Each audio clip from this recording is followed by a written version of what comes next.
안녕하세요. 오늘도 사연살롱을 찾아주셔서 감사합니다. 저는 사랑하는 남편과 제 목숨보다 소중한 남매를 키우고 있는 한 엄마예요. 요즘은 우스갯소리로 집에 딸들이 많으면 금메달, 아들들만 있으면 목메달이라는 말이 있잖아요.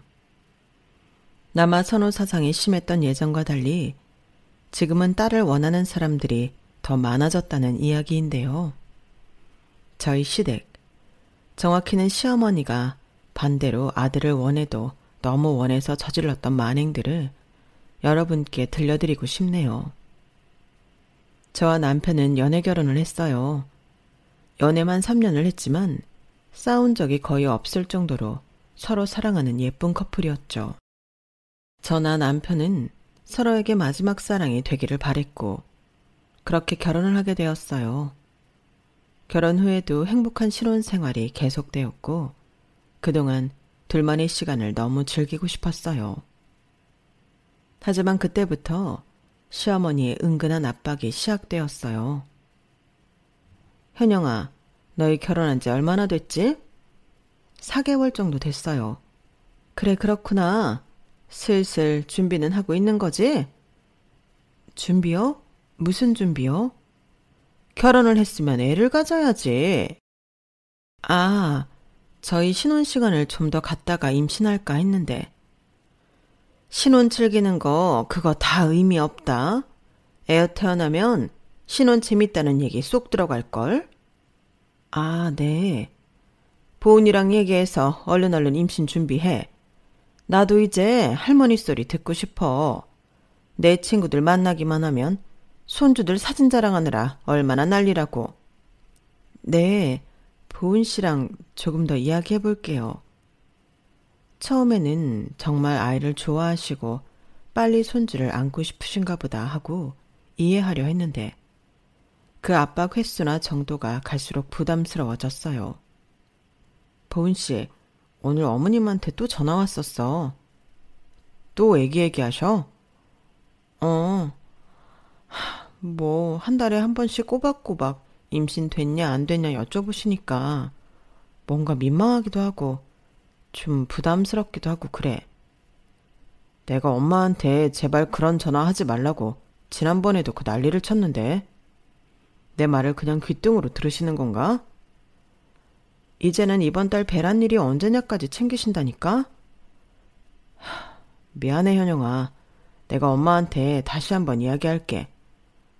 부탁해. 남편도 나름 본인이 할 수 있는 역할을 하고 있었어요. 시어머니에게 그러지 말라고 윽박도 질러보고 협박도 했지만 도통 먹히지를 않더군요. 남편의 노력을 알고 있었기에 저 역시 남편에게만 모든 것을 밀어둘 수만은 없었죠. 그러다 정말 제가 아이를 갖게 되었어요. 결혼한 지 딱 1년 만이었죠. 저희는 이 기쁜 소식을 양가에 알렸어요. 장인어른 장모님, 현영이 임신했습니다. 정말? 우리 딸이 아기 엄마가 된다고? 세상에, 너무 축하해. 아, 주책맞게 눈물부터 나오네. 엄마, 아직도 안 믿겨. 내 뱃속에 아이가 자란다니. 그래, 현영아. 엄마가 너 임신했을 때도 그런 느낌이었어. 우리 딸 너무 장하다. 고생했어. 이제 시작인데 뭐. 나 잘할 수 있겠지, 엄마? 그럼 엄마가 많이 도와줄게. 아기도 아기지만 현영이 네가 편하고 좋아야 돼. 좋은 생각 많이 하고 좋은 거 많이 먹고 그렇게 지내야 돼. 알았지? 저희 부모님은 너무 기뻐하시면서도 저를 걱정해 주셨어요. 하지만 시어머니의 반응은 완전 예상 밖이었죠. 어머님, 저 드디어 아기 가졌어요. 어머머머머, 그게 진짜야? 드디어 우리 손자가 왔구나. 네? 손자요? 아직 성별은 모르는데. 지금부터 기도 열심히 드리고 계속 뱃속의 아기는 아들이다, 아들이다 이렇게 마음속으로 생각해야 돼. 그러면 무조건 손자 나온다. 어머니는 딸보다 아들을 원하셨던 거예요? 얘는 당연하지. 난 무조건 손자 원하지. 집에 아들이 있어야 잘 돌아가고 복도 들어오는 거야. 너 어디 가서 딸 낳고 싶다는 헛소리 절대로 하고 다니지 말어라. 저는 너무 황당했어요. 그렇게 손주 하면서 노래를 불렀는데 막상 아이가 생겼다고 하니 무조건 아들이어야 한다고 단호하게 말하는 시어머니가 이상했죠. 저는 퇴근한 남편에게 시어머니와 전화통화한 이야기를 했어요. 엄마 또 시작이네. 나랑 보영이한테 그렇게 했으면 됐지. 아직도 아들 운운하시네. 자기랑 아가씨? 나 태어나고 둘째도 아들일 줄 알았는데 보영이가 나오니까 엄청 실망했었나 봐. 어린 내가 느낄 정도로 엄마는 나랑 보영이를 차별했어. 아빠가 그러지 말라고 수백 번 수천 번 이야기를 해도 그때 잠시고 보영이는 완전 남의 애 보듯이 하고는 했거든. 아가씨 너무 힘들었겠다. 그래서 지금 외국 나가서 사는 거야. 정말? 어머니 때문에 그런 거였어? 그런 일이 있었구나. 사실 남편에게는 3살 차이 나는 여동생이 하나 있었어요. 하지만 고등학교를 졸업하자마자 자기 힘으로 외국에서 살겠다며 한국을 떠났다고 하더군요. 지금은 영국에 정착해 결혼도 하고 가정도 꾸려서 잘 살고 있지만 한국은 정말 가뭄에 콩나듯이 들어왔어요. 남편과 3년 넘게 연애하는 동안 저는 아가씨라는 사람을 딱 한 번 본 것이 다일 정도니까요. 물론 저희 결혼식에도 아가씨 가족들은 아무도 참석하지 않았죠. 그러고 보니 연락도 자주 하지 않는 것 같았어요. 저는 그냥 아가씨는 외국 생활이 몸에 맞나 보다 라고 생각했었는데 한국을 떠난 것 자체가 시어머니한테 차별받고 지긋지긋해서 나간 것이라고는 상상도 못했었죠. 오죽했으면 딸이 고등학교를 졸업하고 바로 떠났을까 생각하니 아가씨가 안타깝게 느껴지더군요. 어떻게 차별하셨는데? 먹는 걸로? 용돈? 그런 차원의 차별이 아니었어. 그냥 인간적으로 무시하고 자존감을 뭉개는 말도 많이 하고 그랬거든. 그냥 딸이라서? 진짜 그냥 딸이라서. 그래서 보영이는 철도 빨리 들었지만 엄마라면 이를 박박 갈기도 했어. 좋은 기억이 하나도 없을 거야. 아버님이나 자기가 옆에서 안 말렸어? 안 말렸겠어. 아빠가 엄마한테 이혼하겠다고 한 것만 정말 수십 번이야. 나도 괜히 보영이한테 미안해서 엄마가 그러지 않았으면 좋겠다고 하면 또 엄마는 내가 착하고 보영이가 독해서 그런 거라고. 또 화살이 보영이한테 날아가니까 가만히 있어주는 게 도와주는 것이었지. 보영이뿐만 아니라 우리 가족 모두 스트레스 많이 받았어. 그랬구나. 아가씨 왠지 짠하네. 나는 아가씨가 외국에 있으니까 자기한테 더 잘해주시는 거라고 생각했는데 그게 아니었구나. 그런데 우리 아기 딸이면 어머님이 엄청 미워하시는 거 아니야? 걔가 아빠인데 이제 할머니가 뭐라고 하면 안 되지. 걱정하지 마. 내가 중간에서 잘 하도록 할게. 남편과 아가씨 이야기를 듣고 나니 저는 괜히 걱정이 되더군요. 평소에 시어머니가 남편을 좀 더 애틋하게 챙긴다는 느낌은 있었지만 그것도 남편이 많이 자제시킨 거였다니. 문제는 그 다음 날부터였어요. 시어머니는 하루에도 몇 번이나 연락을 해왔죠. 네, 어머니. 집에 있는 보리차 싹 다 버리렴. 보리차를요? 갑자기 왜요? 보리차가 딸을 부를 수 있다고 하더라. 그거 대신 녹차나 우롱차를 주로 마셔야 아들이 태어난대. 네? 저는 살면서 그런 얘기를 한 번도 들어본 적이 없는데. 그리고 오히려 녹차가 카페인이 있어서 임산부한테는 더 안 좋아요. 내가 아는 유명한 보살님이 해준 얘기니까 너는 못 들어봤겠지. 요즘 유기농 녹차니 뭐니 많잖아. 그런 거 먹으면 돼. 보리차 먹고 딸 낳고 딴 것 먹고 아들 낳는 게 맞으면 다들 곤란하게요. 어머님, 그런 거 다 미신이에요. 그 사람들이 돈 벌려고 헛소리 퍼뜨린 거라고요. 그 보살님은 다르다니까. 그 얘기 듣고 주변에서 아들 낳은 집이 벌써 5집이나 된다니까. 아무튼 보리차 당장 가져다 버려. 그 뒤로도 시어머니는 주변의 모든 것에 성별을 붙여가며 가리라고 하더군요. 처음에는 그냥 그러려니 하고 대수롭지 않게 생각했던 저도 슬슬 짜증이 나기 시작했어요. 그러다 정말 화가 나는 사건이 있었어요. 현영아, 날씨도 좋은데 이따 나오렴. 내가 맛있는 거 사줄게.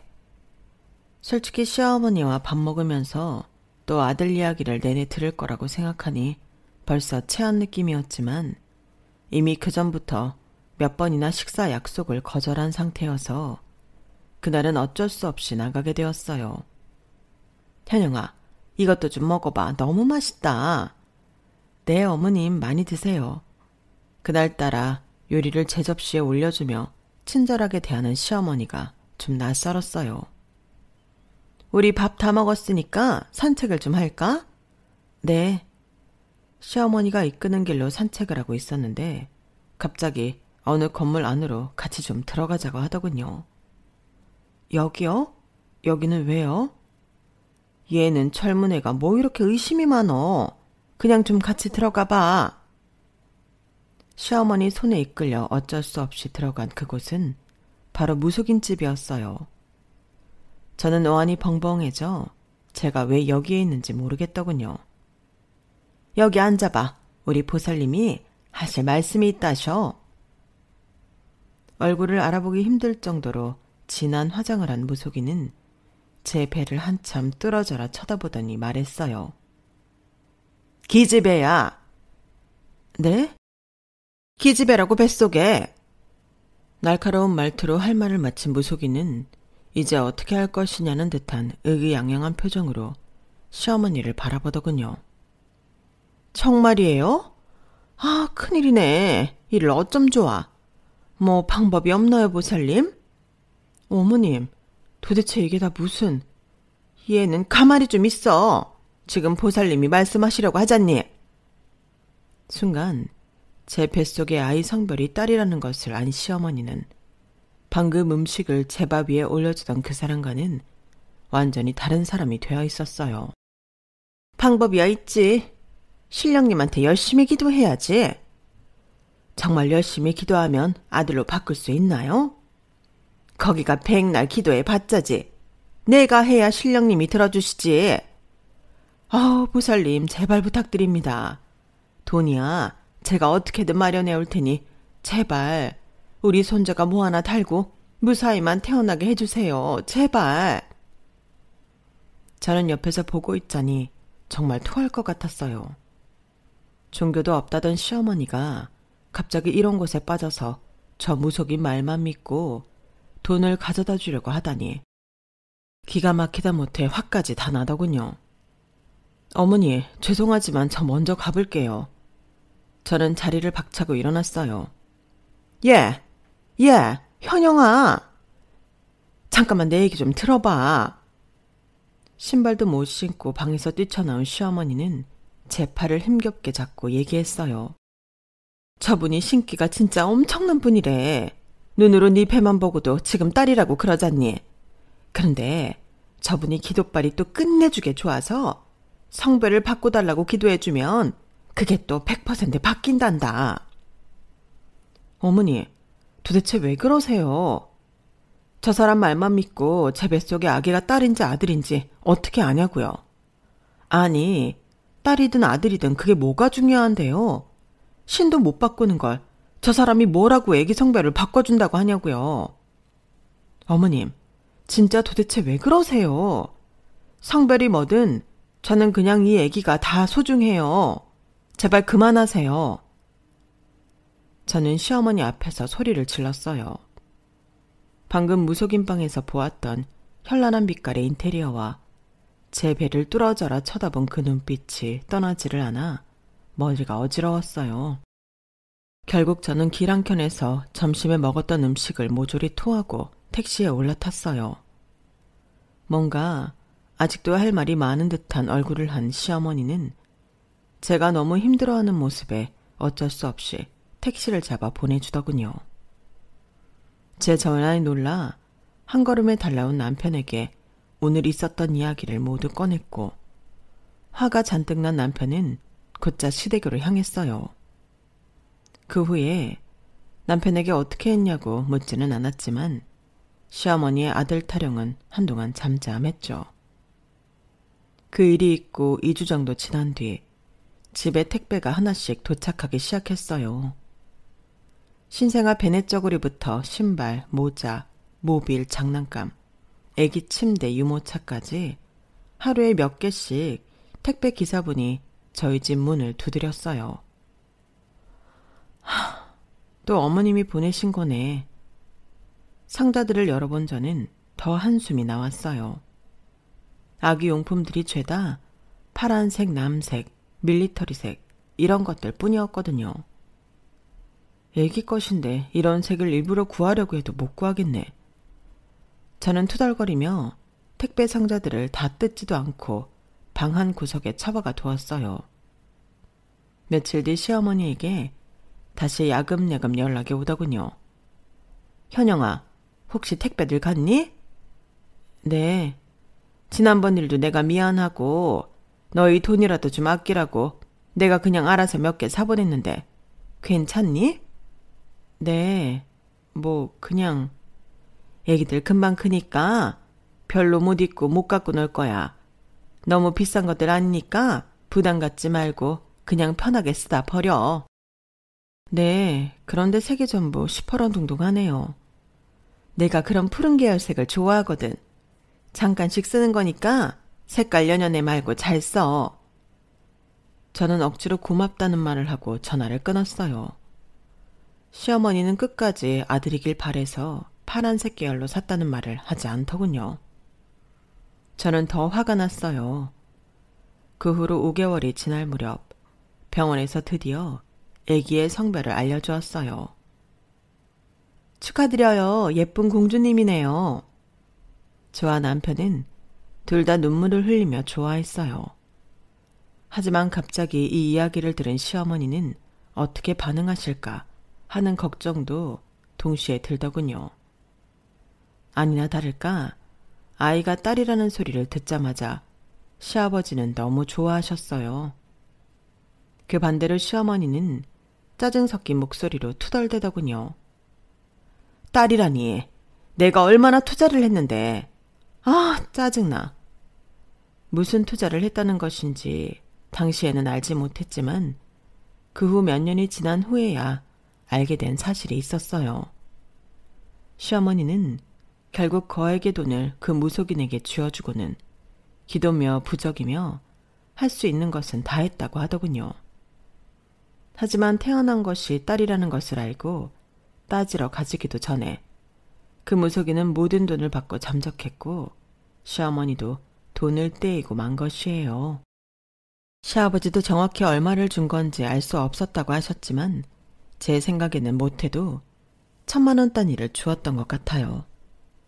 그러고 모든 원망을 제게 쏟아냈겠죠. 그 후 시어머니는 단 한 번도 제게 연락을 하지 않았고 저는 오히려 그 상황이 너무 좋았어요. 출산하고 다음 날 시아버지가 한 걸음에 달려오셨고 그 뒤를 못마땅한 얼굴을 한 시어머니가 서 있더군요. 당신 뭐해? 이리 와서 우리 손녀 좀 봐. 아이고 하품하네. 귀여워라.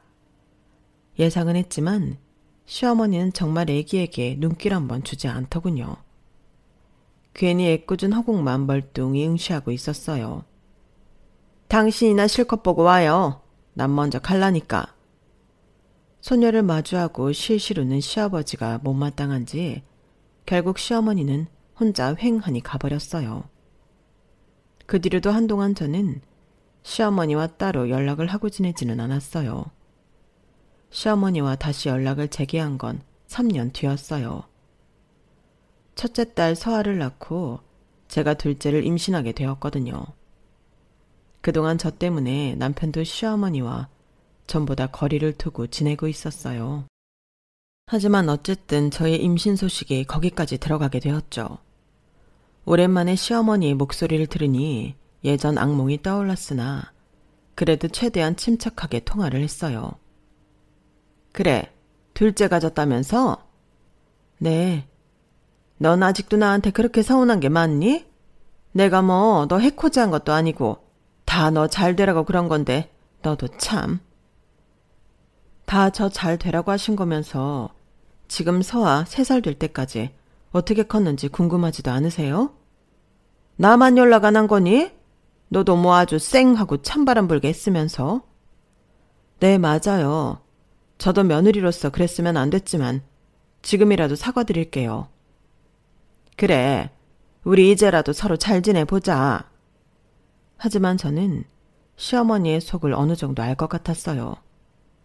둘째가 아들이길 바라면서 접근한다고 느껴졌거든요. 시어머니는 참 중간이 없는 사람이었어요. 다시 연락 한번 했다고 저희 관계가 아주 옛날로 돌아간 줄 착각하고 있더군요. 하루 걸러 문자며 전화를 해서는 먹고 싶은 것 있으면 언제든지 얘기를 하라고 하거나 아기용품이 뭐 필요한지 확인하고는 했죠. 저는 불편했지만 서아 임신했을 때처럼 성별에 크게 연연해야 하지 않는 모습이라 어느 정도 마음을 놓고 있었어요. 하지만 언제 누를지 모르는 발작 버튼 때문에 항상 긴장은 하고 있었어요. 둘째의 성별이 나오는 날이었어요. 시어머니는 병원에 가기도 전부터 연락해 난리도 아니더군요. 하지만 남편이 함께 있을 때라 웬만큼 커버를 쳐주어서 다행이었어요. 병원에서 나온 것을 지켜본 양 바로 전화가 오더군요. 아들이라지? 네. 어머 정말 내가 드디어 손자를 안아먹을 생겼네. 아이고 경사네 경사야. 저는 핸드폰 너머로 숨이 넘어가게 좋아하는 시어머니가 너무 얄미웠지만 성별을 거짓말할 수도 없고 어쩔 수 없었죠. 하지만 서아 때보다 더 큰 폭풍이 들이닥치기 시작했어요. 어머님, 저희 집에는 어쩐 일로? 아우 무거워 죽겠네. 이거 지금 바로 한번 끓여놔라. 이거 냉장고에 바로 넣고.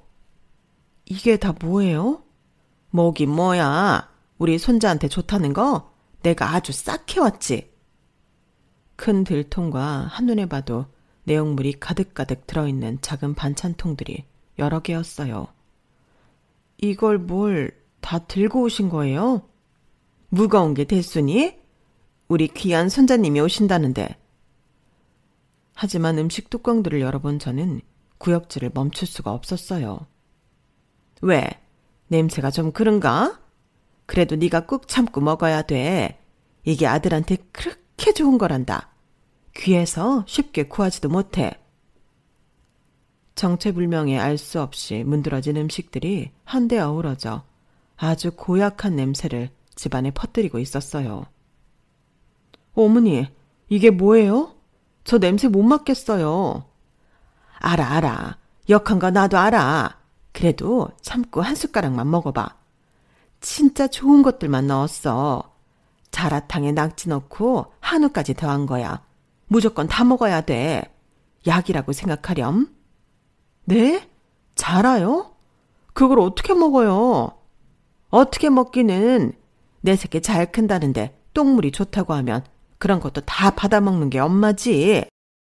결국 저는 화장실에 가서 3번이나 구역질을 했고 그 모습을 본 시어머니는 입맛만 쩝 다시고는 더 이상 제게 음식을 강요하기 힘들어 보이자 투덜거리며 집을 나가더군요. 어머니가 가져온 음식을 모조리 버리고 싶었어요. 하지만 냄새부터 맡기 힘들어 남편이 올 때까지 기다리고만 있었어요. 아, 집에 이게 뭔 냄새야? 자기야, 부엌에 가서 저것부터 어떻게 처리 좀 해줘. 제발. 남편은 제 자초지종을 다 듣고는 당장 시어머니한테 가서 다시 연락을 했죠. 불같이 화내는 것을 제가 간신히 뜯어 말렸어요. 진짜 엄마 왜 그러지? 내가 그러지 말라고 얼마나 많이 얘기했는데 당신도 절대 다시는 안 그러신다고 약속해놓고는. 이게 다 나랑 아기 건강하라고 해오신 거라 또 무작정 뭐라고만 할 수가 없어. 자기는 그냥 아들이지만 나는 며느리니까 내 입장에서는 또 난감한 부분이 없지 않아 있어. 그날 저녁 남편은 시어머니가 해온 음식들을 모조리 더 대신 처리해주고 끊임없이 사과를 했어요. 현영아, 진짜 미안해. 내가 아빠한테도 엄마 말리라고 부탁을 그렇게 했는데 미안해 진짜. 자기가 왜 미안해. 그런 말 하지 마. 시어머니는 며칠 잠잠하더니 다시 갑작스럽게 연락을 해오고는 했어요. 이번 주말에 서아 너희 친정에 좀 맡기면 안 되니? 서아를요? 왜요? 내가 이번에 갯돈 차례가 되어서 탔거든. 돈이 좀 생겨서 우리 손자님 뭐 필요한 거 사러 같이 백화점 가자고. 애들 금방 크고 그래서 저는 백화점에서 애들 거 안 사요. 마음만 잘 전해 받을게요, 어머니. 하지만 시어머니는 제가 백화점으로 나올 때까지 수도 없이 전화를 했고 결국 저는 나갈 수밖에 없었어요. 나갈 때마다 저는 마음에 들지도 않는 색깔 디자인을 골라 아들이 태어나면 꼭 입히라고 당부를 하더군요. 집에 오는 길에 쇼핑백을 정말 집어 던지고 싶었지만 꼭 참았죠. 정말 기절할 만한 일은 그로부터 3개월 뒤에 시작되었고 아들이 태어난 후에 정점을 찍었어요. 출산을 얼마 남기지 않고 어느 날부터 시어머니가 갑자기 이사 얘기를 꺼내기 시작하더군요. 현영아, 지금 사는 집 너무 좁고 오래되지 않았니? 이제 손자 태어나면 너희도 내 식구인데 좀 더 넓혀가야 되지 않나 해서. 아직 서아도 어리고 더군다나 뱃속의 아기는 자기 병 필요할 나이도 아닌데 지금 이 정도도 괜찮아요. 보은 씨 아침에 출퇴근하러 가기도 편하고 저도 딱히 불편한 점은 없어서요. 애기 막상 나오면 얘기가 달라질 텐데. 저와 남편은 괜찮다는데 시어머니가 괜히 저희 집에 트집을 잡아대는 느낌이었어요. 저는 의아했지만 그냥 또 뱃속에 아기가 살기 좁은 것 같다는 이상한 말을 할까봐 이사 같은 건 생각하지 않는다고 딱 잘라 말했죠. 그게 끝인 줄 알았어요. 하지만 아들 준우가 나오고 얼마 후에 문제가 불거지기 시작했어요. 출산 후 저는 저대로 몸이 안 풀어져서 서아는 갑자기 나타난 동생에 어색해서 준우는 신생아 티를 내느라 서로 울어대고 정신없는 날들이 계속 있을 때였어요. 그때도 시어머니가 준우를 본다며 매일 저희 집에 오려고 하는 것을 남편이 거의 막아주고 있었거든요.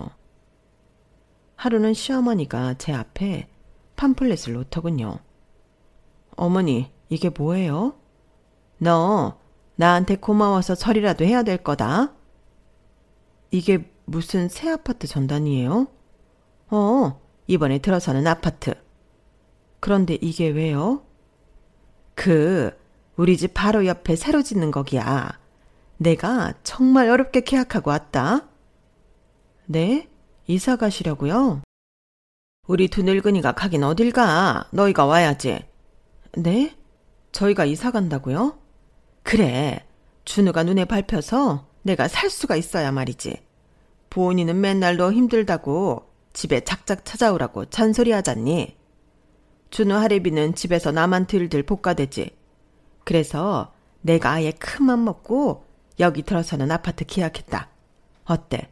새 집 마음에 들지? 저는 5분 정도 뇌에 정지 신호가 들어와 아무 말도 할 수가 없었어요. 시부모님들이 이사하는 것도 아니고 저희 식구의 이삿집을 시어머니가 다 결정해놓고 통보라뇨. 어머니, 제가 잘 이해가 안 돼서 그런데요. 저희 네 식구가 어머님 집 옆에 새로 지는 아파트로 이사를 가는 거라고요? 그렇다니까. 계약금도 내가 넣었고 절반까지는 내가 도와주마. 나중에 이 집 빼고 나오는 돈으로 잔금 처리만 너희가 하면 돼. 너 주변에 물어봐라. 이런 시어머니가 어딨나? 왜 저희한테 말씀도 안 하시고 이런 걸 계약하신 거예요? 말해봤자 너나 보은이가 하지 말라고 잔소리할 게 뻔하잖니. 나는 준우가 보고 싶어 죽겠고 이렇게라도 일 벌여놓으면 너희가 어쩔 수 없이라도 이사 오겠지 뭐. 당장 시어머니고 뭐고 문 밖으로 내쫓고 싶은 마음을 꾹꾹 누르며 최대한 침착한 척 말을 이어갔어요. 저희가 이사갈 생각이 없다고 전에도 말씀드렸잖아요. 저희는 정말 여기 사는 거 불편한 거 없고 너무 좋아요. 준우 태어났지만 집 좁다는 느낌도 없고 생활권에 필요한 것들이 다 이렇게 가까이 있는데 저희가 왜 이사를 가겠어요? 그럼 나는? 네? 나는 준우 하루라도 안 보면 미칠 것 같은데 이렇게라도 해야지. 내가 이 손자를 얼마나 기다렸는데. 아니, 어머니. 참, 기가 막혀서 말이 다 안 나오네. 좋은 집, 새 집 내가 알아서 장만해주겠다는데 너는 뭐가 기가 막혀 말이 다 안 나온다 그러니? 내가 너였으면 나한테 넙죽 처리라도 하고 당장 감사합니다 했을 거야. 나원, 이렇게 좋은 아파트 살으라고 돈도 이미 가져다 놓는 시애미가 어딨다고? 다 호강에 겨운 소리야. 저는 더 이상 시어머니와 말이 통하지 않는다는 것을 깨닫게 되었어요. 저는 조용히 화장실로 들어가 남편의 이른 퇴근을 재촉했어요. 그게 무슨 소리예요? 우리 집인데 왜 엄마가 계약을 하고 옆으로 이사를 오라고 하는 거예요? 역시나 남편은 집에 와서 옷도 갈아입지 않고 큰 소리부터 내기 시작했어요. 예, 니네 부부 진짜 쌍으로 웃긴다. 내가 계약금이랑 집값 절반 낸다고. 나머지만 이 집 처분하고 내라는데 내가 이렇게 아들이랑 며느리한테 큰 소리를 들어야 하니? 누가 엄마한테 그렇게 해달라고 했어요? 아, 저 등신. 현영이랑 살더니 쟤도 완전히 머저리 다 됐네. 니네 젊은 애들이 머리가 그렇게 안 돌아가? 니네가 그 몇 억을 쉽게 모을 수가 있을 것 같아? 그래서 이 부모가 해주겠다는 거잖아. 근본적으로 우리는 이사를 가고 싶지도 갈 이유도 없다고요. 우리가 사는 문제를 왜 엄마가 마음대로 결정하냐고요. 내 옆으로 오면 내가 매일 준우도 봐주고 현영이도 편하고 서아도 동생 없어서 좋고 다 장점밖에 없는데 너희는 왜 이렇게 애들이 부정적이고 꽉 막혔니? 엄마가 준우를 매일 보겠다는 건 현영이가 필요해서가 아니라 엄마가 준우 보고 싶어서 그런 거잖아. 괜히 현영이 위하는 척 하지 마세요. 위하는 척이라니. 갈수록 가관이네. 솔직히 니네 없어도 된다. 그냥 준우만 나한테 맡겨. 무슨 소리세요? 태어난 지 몇 개월 되지도 않은 애를 저랑 왜 떼어내우려고 하세요? 그러니까 너희 보고 선택하라고 이렇게 하잖아. 준우를 아예 나한테 맡기든지 아니면 너희가 내 옆으로 이사를 오든지. 엄마! 저는 순간 시어머니가 미친 줄 알았어요. 그전부터 해온 일들도 심하다고 생각했었는데 이번 일은 정말 미치지 않고서는 버릴 수도 없고 말이 이렇게 안 통하지도 않을 테니까요. 저와 남편은 급히 시아버지까지 동원했고 이야기를 들은 아버님은 노발대발하며 시어머니를 데리고 가셨어요. 시어머니는 아버님 손에 끌려가면서도 자신이 한 일은 잘한 거고 저희가 어리석다며 악다구니를 해댔죠. 그런 할머니 모습을 본 서아는 무섭다고 눈이 짓무르도록 울었고 집안이 시끄러워지자 신생아도 죽어라 울고 저도 속상해 울고 남편도 미안하다며 무릎 꿇고 울며 밤을 지새웠어요. 현영아, 어차피 우리가 계약한 것도 아니고 우리가 안 움직이면 되니까 걱정하지 마. 엄마 때문에 자꾸 말도 안 되는 스트레스 줘서 정말 미안해. 내가 진짜 너랑 애들 앞에서 면목 없다. 어머님 버리는 일들이 정말 아무도 예측할 수 없는 것들이잖아. 당신이 무슨 잘못이 있어. 미안해, 현영아. 결국 시아버지가 나서서 그 아파트 계약을 취소하게 되었어요. 하지만 딱히 홍보가 잘 되거나 유명한 건설사가 짓는 것이 아니라 소유권을 넘겨받을 사람이 없어 많이 힘들었다고 하시더군요. 계약금이 1억 정도 들어갔었는데 그 돈의 3분의 1도 찾지 못하고 손해본 채 울며 겨자 먹기로 겨우 넘겨받을 사람을 찾았어요. 이 일로 경제권은 완전히 시아버지에게 넘어갔고 시어머니는 24시간 자신의 위치를 보고해야 하는 상황까지 되어버렸죠. 당연히 시어머니의 불만은 하늘을 찌를 듯이 엄청났고 이제는 제게도 막말을 서슴없이 던지고는 했어요. 저는 정말 시댁과 인연을 끊고 살고 싶었지만 한편으로는 남편의 부모이기도 한데 제가 함부로 그럴 수가 없더군요. 참 힘들었어요. 하지만 이제 남편이 더 이상 자신의 부모님을 보고 싶어 하지 않는 것 같아 했어요. 전처럼 부모님이랑 거리를 조금 두고 지낼까 해. 현영이 너랑 애들한테 너무 미안해서 여러 방법을 생각해 봤는데 결국 지금 할 수 있는 건 이것뿐이네. 미안해. 뭘 자꾸 미안하대. 나야말로 자기 걱정돼. 그래도 자기 부모님인데. 아무리 말로 해도 해결이 되지 않는데 이제 뭐 어쩔 수 있겠어. 영국으로 간 보영이도 아마 이렇게 엄마를 바꿀 수 없다는 것을 깨닫고 고개를 저으며 떠난 거겠지. 마음이 괴롭고 절망스럽네. 생각해보면 시어머니만 제정신이면 저희는 정말 아무 문제없는 가족이 될 수 있었어요. 그놈의 아들, 그놈의 손자가 뭐라고 집안을 이 지경으로까지 만들어 놓는 건지. 그 후 몇 년 동안 시댁과는 다시 연락을 끊게 되었고 저는 아이들을 키우고 남편은 바깥 일을 열심히 하며 살고 있었어요. 올해가 67, 68, 69. 아버님 칠순이 되는 해구나. 어느덧 세월이 흘러 아버님의 칠순해가 돌아왔어요. 시어머니가 한 짓을 생각하면 모르는 척하고 싶었지만 죄 없는 시아버지는 어쩔 수 없이 같이 연락을 못하고 지내는 입장이니 저도 모르게 괜히 양심에 찔려 그래도 칠수는 챙겨드려야겠다는 생각이 들더군요. 자기야, 올해 아버님 칠순 생신인 거 알아? 그래? 그런데 뭐 어쩔 수 없지. 아가씨도 영국에서 안 나온 지 꽤 됐잖아. 우리도 연락 안 하고 지낸 지 꽤 되었고. 어머님이야 그렇다 쳐도 아버님은 죄가 없으신데 너무 외로우실 것 같아. 그렇긴 하지. 아버지가 중간에서 힘들고 불쌍한 처지긴 하시지. 우리가 아버님 칠순을 챙겨드리는 게 맞는 것 같아. 정말? 현영아, 정말 고마워. 나도 못한 그런 속 깊은 생각을 다 해주고. 자기 부모님이니까. 고마워하는 남편을 보니 제가 얘기를 꺼내기 잘했다는 생각이 들더군요.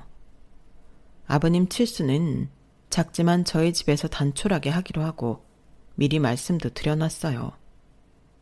아버님도 눈물을 보이시며 말씀하시더군요. 현영아, 고맙다. 그리고 미안하다. 그런 말씀 마세요. 제가 아버님 예전에 좋아하셨던 것들 많이 준비해 놓을게요. 그리고 당일 멋쩍은 시아버지와 쭈뼛거리는 시어머니가 집에 들어오셨어요. 오셨어요? 서아야, 준우야, 할아버지 할머니한테 인사드려야지. 안녕하세요. 안녕하세요. 시아버지와 시어머니는 아이들을 보고 눈시울이 붉어졌고 그 모습을 본 저와 남편도 괜스레 눈물이 났어요. 아유, 무슨 상을 이렇게 거하게 차렸어. 혼자 하느라 고생했겠다. 보은 씨가 많이 도와줬어요. 많이 드세요. 저희 어른 넷은 오랜만에 만나 최대한 어색한 느낌을 지우기 위해 억지로라도 웃으려 노력했어요. 시어머니는 다른 얘기보다도 계속 준우에게서 시선을 떼지 못하고 있더라고요. 우리 할아버지 생신 케이크 초불자. 할아버지랑 할머니 옆에 가서 서봐. 사진 찍어줄게. 이리 와, 서아야, 준우야. 준우는 아버님 오른편에, 서아는 어머님의 왼편에 위치해 손으로 V자를 그리며 사진을 찍으려 했어요. 그때였어요. 넌 저쪽으로 가고 준우야, 이리 와. 할미한테 와봐. 순간 싸한 정적이 잠깐 느껴졌어요. 할아버지한테 가라며 할머니가 슬쩍 민 서아가 중심을 잃고 넘어지면서 울기 시작했죠. 얘는 기집애가 뭔 눈물 이렇게 잘 흘려? 준우야, 이리 와봐. 할머니 무릎에 앉아서 같이 사진 찍자. 어? 넘어진 서아는 신경도 안 쓰고 시어머니는 계속해서 준우에게 두 팔을 벌리고 애원하고 있었어요. 그 모습을 지켜본 시아버지, 저와 남편 모두 고개를 떨구고 절망스러운 얼굴을 하고 있었어요. 다들 말은 안 했지만 시어머니의 그런 과한 아들 사랑 때문에 가족들이 흩어져 지냈으니 이제라도 좀 깨닫고 다시는 안 그러길 바라는 마음이었을 텐데 그 모든 게 산산조각 나버리는 순간이었어요. 시어머니의 과한 손자 사랑은 어떻게 보면 고칠 수 없는 불치병과도 같다는 것을 모두 알게 된 것이에요. 엄마, 서아 울잖아요. 이렇게 주셔야죠. 아, 귀찮아. 기집애들 정말. 결국 어색하고 차가운 공기 속에서 사진 몇 장을 찍었고 눈치를 보던 시아버지는 케이크 몇 입 드시더니 말씀하셨어요. 이제 집에 가야겠다. 오늘 잘 먹었다. 고맙구나, 현영아, 보은아. 여보, 벌써 가게? 나 우리 준우 좀 더 보고 가고 싶은데. 이게 얼마만이요? 조금만 더 있다가요. 네? 일어나. 이거 준비하느라 애들 피곤했을 텐데 우리가 가야지. 애들이 치우고 얼른 쉬지. 애들한테 미안하지도 않아? 이거 치우는 게 뭐가 얼마나 어렵다고. 아, 우리 준우 몇 년 만에 봤는데 이렇게 짧게 봐서 어떡해. 할머니 아쉬워서 어떡해. 참, 이거 용돈에. 시어머니는 5만 원권 2장을 꺼내 준우 손에 꼭 쥐어주었고 당연히 서아는 거들떠 보지도 않더군요. 얼른 일어나라니까. 시아버지의 재촉이 계속되자 시어머니는 어쩔 수 없이 따라 나섰고 문이 닫히는 소리가 나자 남편이 가만히 저를 뒤에서 안아주더군요. 많이 속상했을 텐데 그 자리에서 참아줘서 고마워. 오늘 정말 고생 많았고 전부 다 고마워. 나도 자기 마음이랑 같아. 이건 정말 어쩔 수 없는 것 같아. 나도 엄마 아들이지만 두 손 두 발 다 들었어. 나도 정말 포기야. 저와 남편은 씁쓸한 표정으로 먹은 것들을 치웠어요. 자기 전 저는 딸 옆에 누워 말했어요.